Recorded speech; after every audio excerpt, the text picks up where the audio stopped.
I always knew I wanted to be an attorney. I just like helping people. Are you okay? Do you need any help? Thanks, Christopher. I've been in Vegas helping the little guy since I was a little guy. Are we any good at helping you win? No, we're great. Call us now for help with your injury case. I'm David Kohlmeyer, the founder of the Las Vegas Legal Network. The reason why I started the Legal Network is that I noticed that consumers were looking for lawyers and they didn't know what to look for, who to call, where to go. My goal was to create the Legal Network in Las Vegas to help people find the right lawyer to help them depending upon their legal case. I'm not an attorney. This is a lawyer referral network that is helping people get the right lawyer when they need it the most. We offer 24 hours a day, 7 days a week, where we have lawyers in the network ready and available to help people, whatever their situation or whatever their problem is. Whether they got arrested, an accident, injured, family law cases, whatever legal matter, the Las Vegas Legal Network is here to help people in Clark County.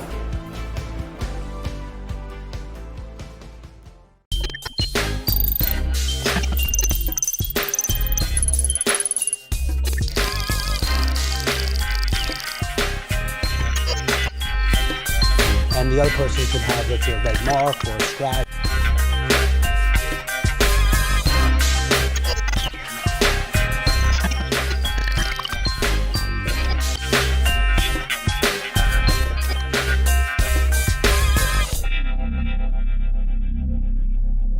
Hey, this is David Kohlmeyer. Thanks so much for joining The Problem Solver every single week, Tuesday at 6 p.m. We're here talking to amazing people.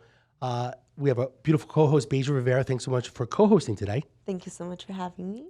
Today we have an awesome person, which I know for quite some time, Aaron Manfredi, who is a candidate for Nevada Board of Regents, District 8. Thanks so much for joining us today. Thanks for having me. So let's just jump into regards to talking about education. We haven't had that many people on the show talking about education. We always try to talk about different problems that are going on in general.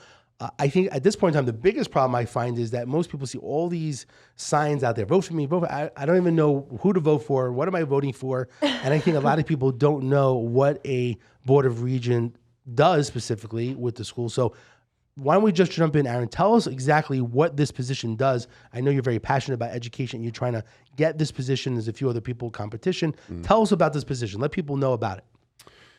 So the Nevada Board of Regents has 13 regents. They are all elected, and they are based on districts depending on where you live, right? And so there's the map. There are some districts that represent just Clark County, and there's others that are rural, like mine, my district, and little cutouts of Clark County. So a Board of Regents handles two things for higher education, and that is colleges and universities, and that is policy and budget.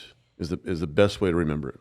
And what makes you different is that you're passionate about those things. You grew up. On my website, it's the first line you'll see.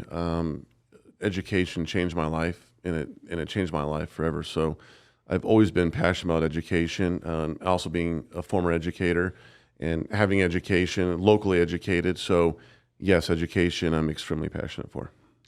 So how does it work in regards to, we said that how many regents are there? 13.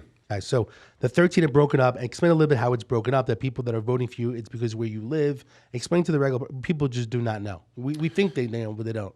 So a lot of positions are based on congressional districts. They break it up that way to, it's easier for people to, it's easier to break it up. People memorize it that way.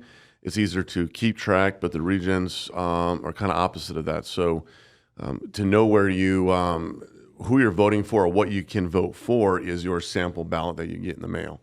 That is the easiest thing. So how do you know if you see all these signs, can I vote for Sam and Tanya and all these different people? What district? What district is that sample ballot? If they show up in your sample ballot, then you're eligible to vote for them. Okay. So I think that, so what's your recommendation in regards to, like, for your specific position? Again, we see, people get stuff in the mail all the time. They go to the direct mail. They get so much mail right now for voting. They get something they see different signage. What would you say, like, what's the best way for someone to find out about you? I know you have a website, but, people want to know you and your competition, who to vote for. What's the best way of finding out that information? More about you. On my website, I have everything. Manfredi, 4 Nevada.com. Again, Manfredi, 4 Nevada.com. So I have, why I'm running, all of the current issues. I talk about everything on there. So very, very heavy content. A lot of my candidates, unfortunately, don't have that. So before you vote for somebody, especially somebody like myself who has a 6-year term, make sure that they understand the job, they know what they're talking about, and most importantly, they have the background for that position.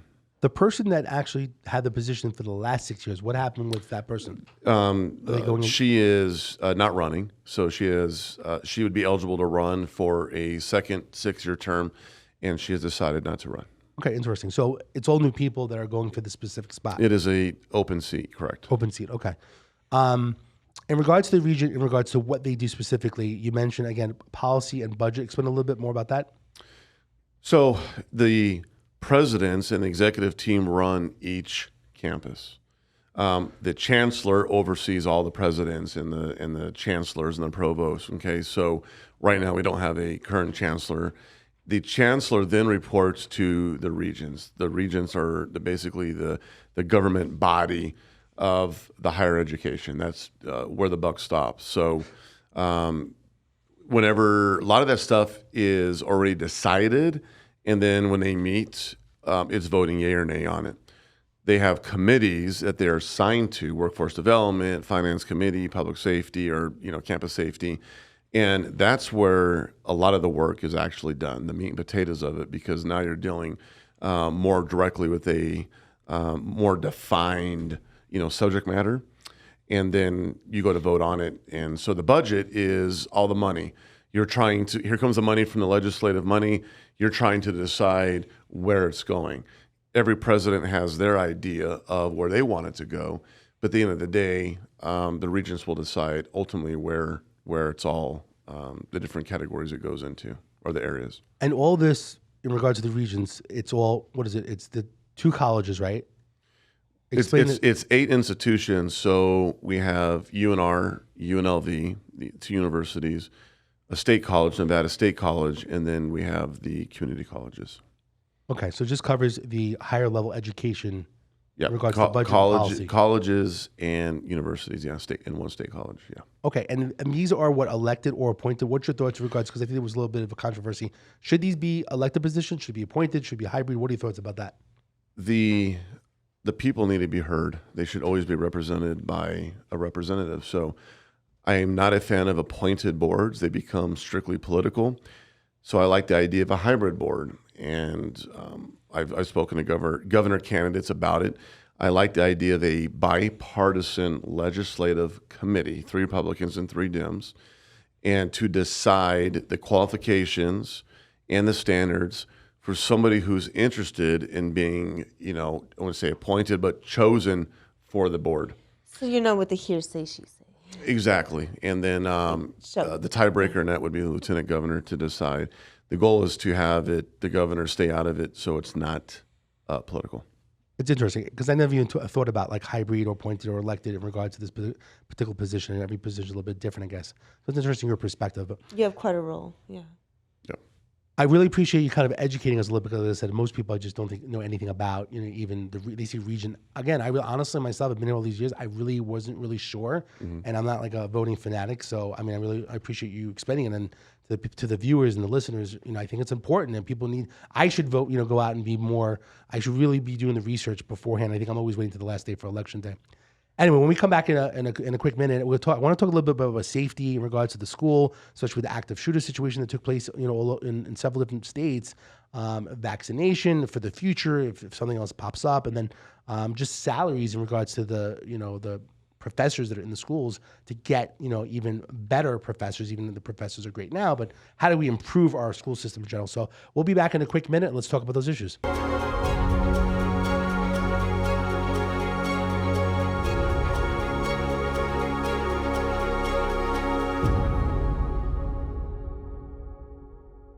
Stand out from the noise. Podcasting is one of the great wonders to start creating content for your brand.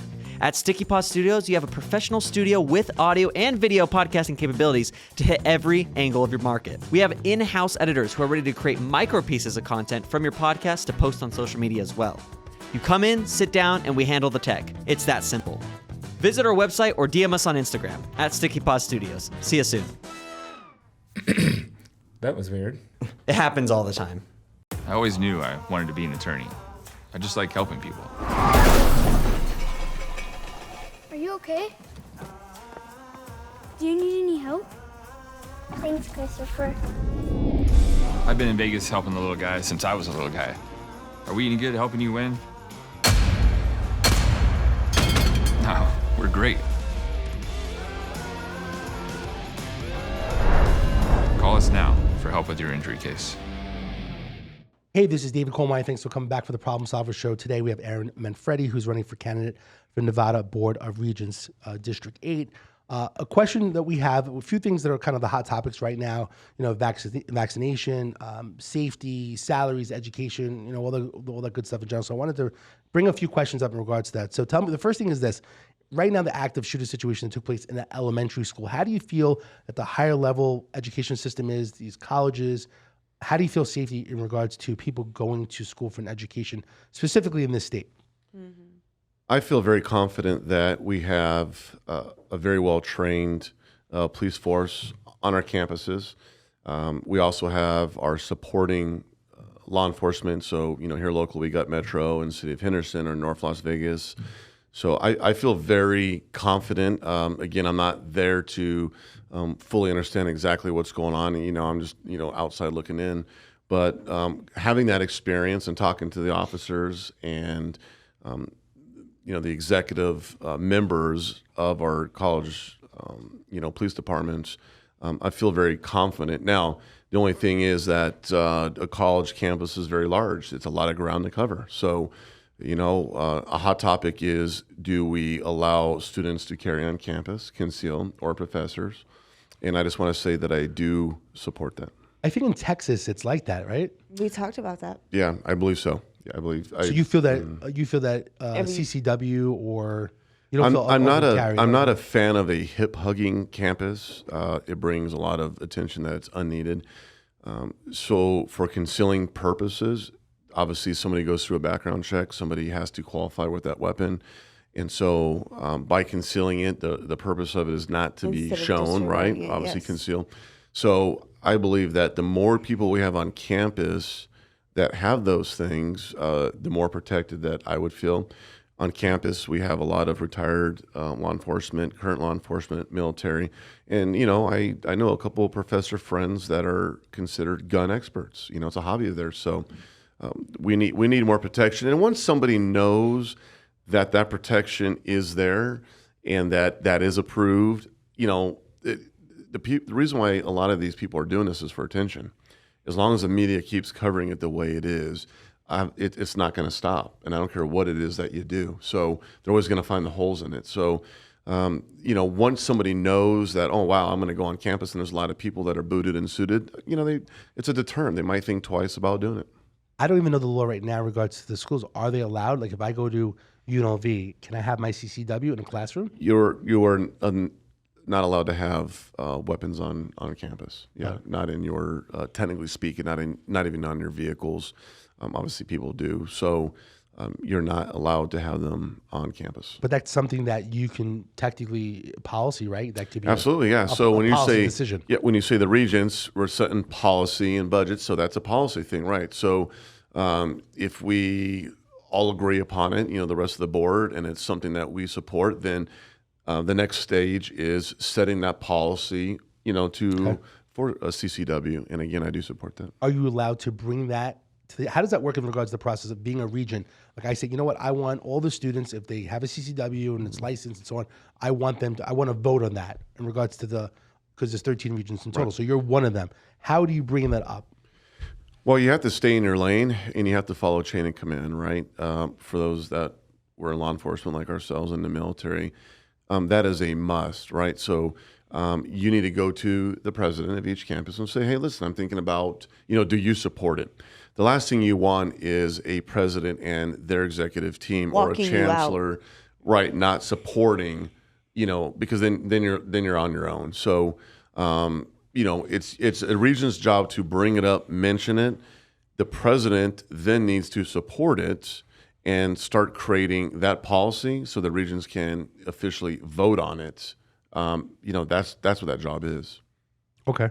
So the bottom line is you have to do like a little bit of politics in order to even get that to be brought up. That's Absolutely. That's a bigger topic. So that's Absolutely. more like a little bit of politicking in regards to that. That's an interesting topic right now for the future, right? And just to protect. I mean, if something happened to one of the colleges, then people would say, "Oh, why don't we have that policy? Why can't we carry?" We always want to. Cops, we don't want to pay out. We don't want to do this. We don't want to do that. And that's why it's so good to get an attorney, because a lot of people, they just don't know their rights, pretty much. Yeah. They don't know what they can get compensated for, all of that stuff. That's why it's important to vote for the right. Regent is the Yes. word. Yes.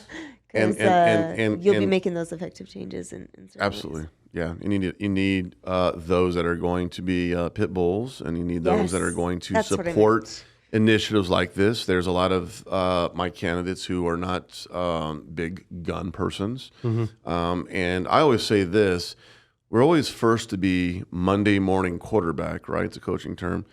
That when something catastrophic happens, well, woulda, coulda, shoulda. Right. Well, enough of that Hindsight. when you're going to a funeral. So when somebody is now losing a child or a loved one or a colleague or a family member, most importantly, right, because now it hits home, are their thoughts going to be different? Our job is to be proactive in life. Is that right? So we want to make sure that those things don't happen, because then when it does, usually It's a pattern. it's a pattern. Those are the people that are going to come back and say, well, we should have done it. Well, we're not going to do we should have. Let's get it in place. And there's other people. Yes. Hey, well, that they got away with that. This happened. It's not the big. We can keep doing it. And Absolutely. Like, where's the change? So if you're here to bring change, everybody vote for Mr. Manfredi. Yes, absolutely. So one quick thing to jump in regards to salary. Recently for the lower elementary schools, right, the teachers, Clark County School District just got a raise. We talked a little bit during the break that even with this raise, it's been many, many years, but with cost of living and inflation, it's an issue. What are your thoughts in regards just to salaries in regards to what, even if it's elementary, which is something that you're not even dealing with because you're on the higher level education, but what are your thoughts in regards to salary and also the real estate, since you have a background in real estate, for anybody that works for Clark County School District or for the colleges? What's your take on that? Well, anytime you're recruiting for a business, the wages have to be there, right? So the salary increase is a big kudos. It should have happened a long time ago, so we have that. Makes it more affordable. More qualified candidates now would be interested in the job because now they can survive, and that's a good place to start. So kudos to the school district. I mean, the bottom line is that we need to increase salary no matter what, and we also have to help with housing in order to get the best people in general. That's what we need to do, and I think that we need to press the Clark County. Yeah. Do you agree? Or will there be change there? I agree with the increase, and I think it should be another 7,000. It should be Another 7,000. Absolutely. We think of all the professionals and what they're making. And, like we spoke about earlier, I'm a former educator. And for those who say, oh, you get the summers off. And I encourage you to go and be a guest teacher for a day. And I promise you by the end of the day, your opinion will change. That summer time is not teachers hanging out watching TV for 3 months. It is they are back on the campus. And even though they don't have to, they are still working for the next school year. So there really isn't any time off. And for all those who have different opinions, be a guest teacher for a day, and then we'll chat about it. Right. So when we're going to take a quick break, and then when we come back, I want to ask you in regards to changes, what you think needs to be done in regards to whether it's elementary or mid-level or even the higher level, the ones that you'd represent when you win, but the changes in general that needs to take place. So I'd like to hear a little bit more about that as well. When we come back in a quick second, a minute or two, we'll be right back, and we'll jump right in. Looking good and sounding good has never been more simple. At Sticky Pod Studios, we strive to make it as easy as possible to reach your audience. Our state-of-the-art podcasting facility enables you to come in, sit down, and speak to your audience. We handle the tech. It's that simple. Visit our website or DM us on Instagram at Sticky Pod Studios. We'll see you soon.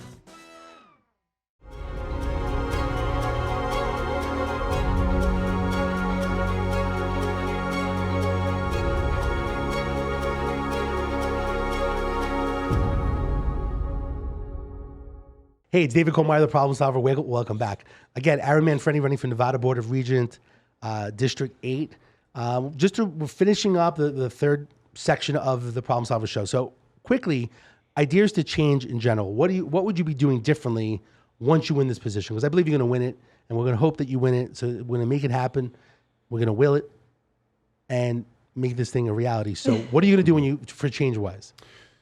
The biggest thing is we need the funding formula. We need to change how we generate revenue for our college campuses and universities. So we rely on legislative money, like 70% of legislative money.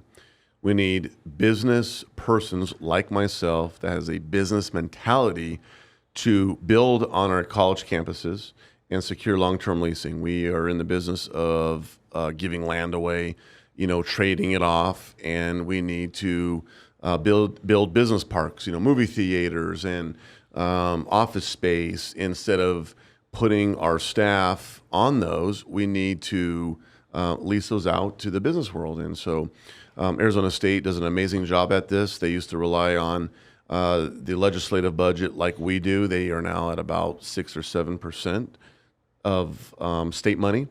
And so we need to think like that as well. So we need to go outside the box. We have a campus full of intelligent people, PhDs. Let's apply all those and let's start making some money so we keep tuition down and we don't have our hand out in Carson City. I like that. I mean, having people that are even very well-to-do or business-minded, getting them involved so that the cost of education can be lower, not higher, because I'm kind of concerned with my kids in the future. It's going to be $1 million for them, each one to go to school. So, it's drastically raised in regards to pricing, to go to college. So I think it's important to do these different things, have some hybrids, businesses involved, or have a movie theater that, revenue is coming in to help offset the cost so people can actually go get a college education. So I think it's huge. I actually commend you on that efforts, and why are people not thinking about this, in the past? This is something that's really important. Is that what you are passionate about here? I want to, school is expensive. We are still, if you compare to, UCLA and a lot of the major schools, we're still a lot lower than them. It is our job to keep it low. We cannot keep going after the students every time we need more money, right? You can only apply so many fees upon fees and tuition. And so a lot of people talk about it. A lot of my candidates do, but they don't talk about what they're going to do about it. So again, enough is enough. Let's stop hitting the wallets of the parents, and we can only give out so many scholarships. So we need to elect business-minded people who have business-minded ideas and vision and solutions. And that's what I'm going to do. All right, so the cost of college is a big deal. I think funding is the major problem. That's as the problem solver goal is to help solve problems. I think we need to press business owners or, people that are very successful to get more involved in the higher level and also on the lower level as well for education to get more involved to help the systems. I think they always say policing is not a policing problem. It's actually a community problem. I think the same thing with education. Mm-hmm. More people need to be involved. Tell us real quickly in regards to voting, how people can go out and vote, how people can get more information about you so they understand your values and your beliefs. Tell us more about that as we wrap up. If you have a sample ballot in the mailbox, you should, if you check your mail, in there, open it, look at it, is everybody that is in that book, you are eligible to vote for. So I get that question asked all the time, and what district? Just open up that sample ballot. If you don't have one, go pick one up, call them, they'll mail it to you. And then my district is in Mountain's Edge. It starts from Buffalo and Blue Diamond going west, way northwest, and then I have a lot of counties up and down the state. All right, so if people want more information from you, it's manfredi4nevada.com. We have your website up and running right now. Tell us a little bit real quickly about your website. People want more information. I have heavy content on there, why I'm running, what I'm going to do. I talk about a lot of different topics on there. My endorsements are on there as well. And, when you're looking for a candidate to vote for, I promise you I have everything that you're looking for. And if there's something that you feel I should be adding or talking about in addition to, I have my cell number on there and email, and call me. Okay, so it's open. That's good. So it's Mountain Edge, and where else? The other rural areas? It is Mountain's Edge, starting at Buffalo, and then far northwest. So we're talking like Farm Road, Elkhorn, Jones, and Decatur area, and then a small little area in North Las Vegas, which is very commercial, Cheyenne and Craig and Civic Center in that little area. And then if you were in Nye County and Pahrump or the town of Blue Diamond, in Eureka and Ely and Elko, Lincoln County, Caliente, Alamo, I'm your guy. Okay, awesome. So it's Aaron Manfredi, Kenneth, Nevada Board of Regents, District 8. In regards to that area, go to the website that listed online. You see online as well, or if you're just listening audio-wise, you can always go and listen and get the information. I really appreciate you coming on the show today, specifically for all the Cox, viewers that are watching here in general. At least they get to see you and they hear you in regards to your beliefs and helping and making some change happen. So I really appreciate you coming on the show. The Problem Solver Show does endorse you. We want to help you win. We want to make change. I think you're a great person. I think you're always going out. If you we follow you on social media. We see you going out and helping people in general, and I think that's the biggest attribute that you're doing is that you're helping people and you're passionate about it. So again, Consistency too. Yeah. so the bottom line is that we're here for you to support you as well. So anyway, I'm David Kohlmeyer, the Problem Solver. Every single week, like Aaron Manfredi, people that are helping the community, trying to solve problems in general. So again, next Tuesday, 6 p.m. Be safe out there.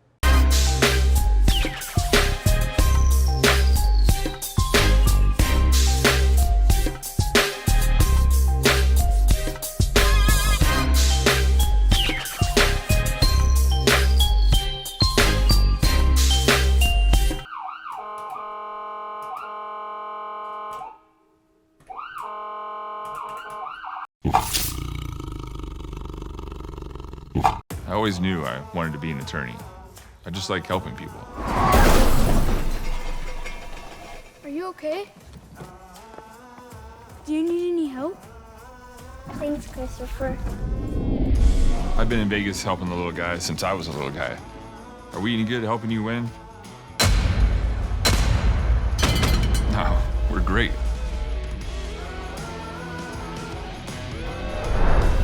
Call us now for help with your injury case.